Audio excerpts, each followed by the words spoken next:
So do you ever experience back pain, like lower back pain? You know, that kind of just dull ache, nothing sharp, nothing shooting, but just that dull ache that you just can't seem to shake. Well, we're talking about what causes that a lot of times and how to help it out in this episode. So strap in, get ready for episode 160. Let's go. I've always been that skinny guy. Why can't I gain muscle mass? What do I do in the gym? They said I'd always be skinny. This is your complete source for how to gain lean muscle and break out of your skinny body. From nutrition to getting the most out of your workouts and everything in between. We know just how frustrating gaining muscle mass can be, but don't worry, we've got you covered. You're listening to the Bones to Bulk podcast. Hey, welcome to today's episode. My name is Brian Parody. I will be your host. And if this is your first time listening, thank you so much for tuning in to the Bones to Bulk podcast. Really appreciate that you're here. And for my return listeners, thank you so much for coming back. It means the world to me, and I couldn't do this without you. So thank you so much. Before we dive in, I talk about it a lot, how you've got to have the foundational elements in place in order to really hit your fitness goals. And if you're struggling, if you're just tired of guessing and trying something and it not working, please head on over to bonestobulk.com. Check out my one-on-one training. Basically, I sit down with you over Zoom. We talk about your goals, your personalities, like everything, and I get to know you. And then from there, I create a workout plan and a meal plan that is customized for you specifically. I walk with you for 8 weeks. We meet weekly. We make adjustments. And the whole goal of it is really to establish a solid foundation for you so that when we're done meeting, you have the tools necessary to really run towards your goal even harder. So if you're interested in that, head on over to bonestobulk.com. You'll see it on the homepage, my one-on-one training. You can click on the little learn more button. All right, with that being said, let's dive in. So lower back pain is a huge problem. It's very, very common, and it can be annoying as hell. Now, the good news is it doesn't take a lot of work to remedy it. Now, before I say this, I do want to give a little disclaimer. If you're having any sharp pains in your back, if you're just really struggling with it, I definitely recommend you see a professional. But for our sake in this podcast, I'm talking about kind of the lower dull ache of back pain that we sometimes get. And there's a lot of things that cause it. For starters, we all sit at desks. Well, not all of us.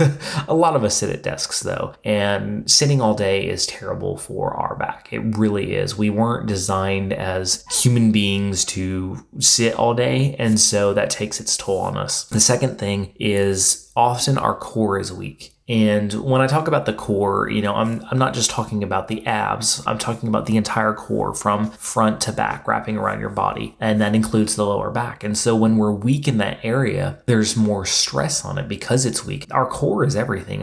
It's basically what bridges the lower and the upper body. And so when it's weak, we can have a lot of side effects from that, one of which is lower back pain. So how do you kind of solve that problem? Well, the first thing is you've got to start building core strength. And that may look a lot different for all of us depending on what our starting point is. If you're used to lifting, then I would highly recommend focusing more on it. And some great ways to do that are squats, both regular squats and front squats, lunges, hip thrusts, Bulgarian split squats, landmines. All these are solid exercises that really help target the core and build up that core strength. Now, the key is on this, if you're struggling with lower back pain, don't go in and try to crush it on these exercises. You want to go in slowly. You want to go with a lighter weight and really go slow throughout the movement and really make sure your form is on point, because you don't want to overstrain something that's already sore by overloading the weight and doing form improperly. You really want to nail down what you're doing. So don't just rush in head first. Approach it slowly and slowly build up. You also want to make sure you're doing ab activities, that's going to build your core. So whether it's just using a foam roller and doing things with that, whether it's doing crunches or press ups, or, there's a lot of different core activities you can do. Just head on over to my YouTube channel if you need some more suggestions for ab workouts, but there's so many different ab workouts that you can do. And so that's important to do. And an ab workout doesn't have to be long. At the end of your workout, throw in 5 to 8 minutes just of some ab exercises. And that's plenty. And you can do some of those every day. You're only doing it for a short time, so you're not going to overwork the muscles too much. But yeah, just aim for a target, even 5 minutes. 5 minutes at the end of every day is going to do wonders for your core if you start doing some ab exercises at the end of your workout. Another thing is really begin to focus on your posture. And,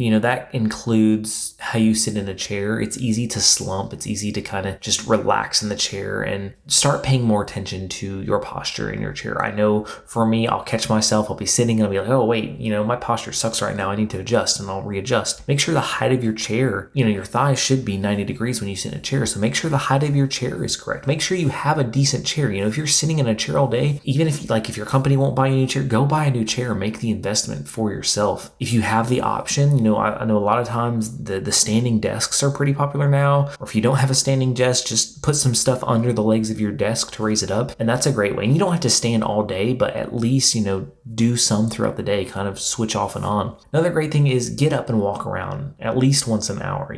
There's so many benefits to moving and just getting up once an hour. So make that a habit, whether you're just going to the restroom or getting some more coffee or filling up your water bottle or whatever it is. Like, make it a habit to get up at least once an hour and walk around, get some movement in. And also your sleeping.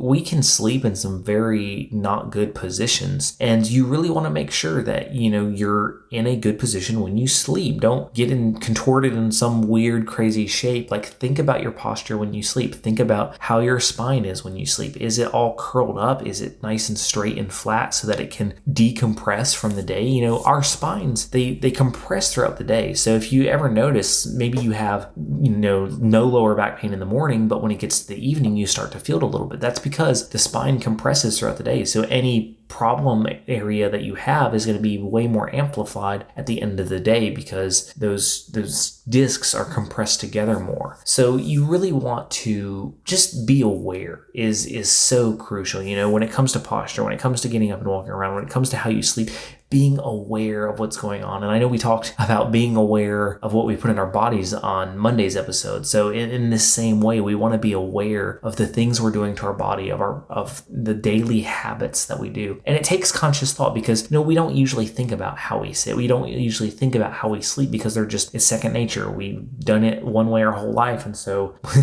we don't give it a second thought. But stop yourself and really ask and see and evaluate how you're doing with these areas. And it doesn't have to be, coming back to the exercise portion of it, you don't have to do crazy, if maybe squats are out of the question for you, do some wall sits, do some hip thrusts, just lying on the floor and performing them, do some crunches in your room. All these things can help develop the core strength and help alleviate that lower back. So don't think that it has to be some crazy, like I have to be able to squat, 300 pounds to be able to have a strong core. No, not at all. You can do a lot of other things that will help out your lower back and your core and really alleviate a lot of that pressure without lifting heavy weights. Like, this stuff isn't, anything crazy. So I hope this helps. Again, if you're, struggling with this, I do have videos on my YouTube channel, youtube.com/bones to bulk, that deal with exercises you can start performing. I have ab exercise videos along with a couple on lower back pain. So definitely check those out. And please subscribe to the channel. If you're there, it would mean the world to me. With that being said, remember, no matter what anybody tells you, what obstacles you're coming up against, you can hit your fitness goals. You've got this.